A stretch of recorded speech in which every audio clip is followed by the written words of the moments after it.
स्वागत है आपका। जवाब देना पड़ेगा। एक और दिन, मॉनसून सत्र का चौथा दिन, और आज भी संसद नहीं चल पाई। केवल 6 मिनट में सत्र एडजर्न हो गया और अब 2 बजे दोबारा मुलाकात होगी। पक्ष कहता है कि विपक्ष की जिम्मेदारी है और विपक्ष कहता है कि पक्ष की जिम्मेदारी, लेकिन नुकसान केवल जनता का। मैं याद दिला दूं कि 2.5 करोड़ रुपए प्रतिदिन लगता है एक संसद सत्र में, एक दिन के लिए। और संसद के मॉनसून सत्र का ये चौथा दिन भी विपक्ष के हंगामे के भेंट चढ़ गया। मतदाता सूची में एसआईआर और ऑपरेशन सिंदूर जैसे मुद्दे पर विपक्ष ने जोरदार नारेबाजी की, और जिससे लोकसभा की कार्रवाई सिर्फ 6 मिनट में ही चली और बंद हो गई, और जिसके बाद लोकसभा की कार्रवाई स्पीकर ने कहा कि 2 बजे तक के लिए स्थगित कर दी गई। जबकि संसद की कार्रवाई शुरू होने से पहले विपक्षी सांसदों ने संसद भवन के मकर द्वार पर प्रदर्शन किया, जिसमें सोनिया गांधी भी मौजूद थी, प्रियंका गांधी भी शामिल हुई, और प्रियंका गांधी ने लोकतंत्र को खतरे में बताया और वो पोस्टर लहराया। सरकार ने ऑपरेशन सिंदूर पर 16 घंटे की चर्चा की सहमति दी, लेकिन विपक्ष का कहना है कि उन्हें बोलने का मौका नहीं मिल रहा है। लोकसभा स्पीकर ओम बिरला ने संसद में विपक्ष के हंगामे पर नाराजगी जताई, जिस तरीके से तख्तियां लेकर, और ये कहा कि व्यवहार ठीक नहीं है, ये कांग्रेस के संस्कार नहीं है। 3 दिन बर्बाद होने के बाद आज भी कोई ठोस कामकाज नहीं हो सका, और ऐसे में सवाल उठता है कि जब सदन चलेगा ही नहीं तो काम कैसे होगा? और फिर कौन है जो ये कहता है कि हम जनता के लिए ये हंगामा कर रहे हैं? या सरकार से सवाल पूछे जाएं कि ये सत्र का डेडलॉक खत्म करने में सरकार आगे क्या कुछ कर रही है?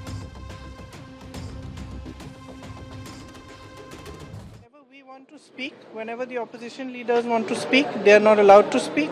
We have been asking for discussions. They were surprised to see that the disruption was starting from the treasury benches. I was surprised. They would pick a topic so that we react to the topic, and then there's a hangama and the house gets adjourned. And so I think it's suiting them just fine. सारा देश देख रहा है किस तरीके से जनता के करोड़ों रुपए खर्च संसद में होते हैं। मैं पुनः आपसे आग्रह करता हूं, आप सब मानिए, लाखों लोगों ने आपको चुनकर भेजा है, लोगों की अपेक्षाएं आकांक्षाओं को उठाने के लिए, तख्तियां लेकर मेजें खोदने के लिए भी भेजा है।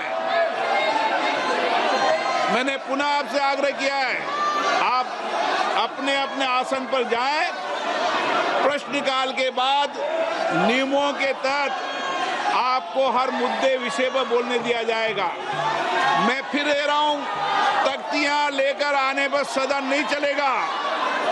आप या तो सीट पर जाएं, नहीं तो सदन की कार्रवाई आज 2 बजे सत्र का चौथा दिन, लेकिन नतीजा शून्य। एक बार आपको राहुल गांधी और रविशंकर प्रसाद की भी प्रतिक्रिया सुना देते हैं। बहुत सीरियस मैटर है। Election commission is not functioning as the Election Commission of India. Today they have made some statement. This is complete nonsense, right? The fact of the matter is that Election Commission is not doing its job. आज तीसरा दिन है और विपक्ष और विशेष रूप से Congress party सदन को नहीं चलने दे रहे हैं। बाहर आकर कहते हैं कि हमें बोलने नहीं देते हैं। राहुल गांधी बोलते हैं और अंदर में चर्चा में मेरे साथ तमाम खास गेस्ट मौजूद हैं, जिसमें कौशल कांत मिश्रा, प्रवक्ता बीजेपी, आपका स्वागत है। ईशान त्यागी जी, प्रवक्ता कांग्रेस, आपका भी स्वागत है।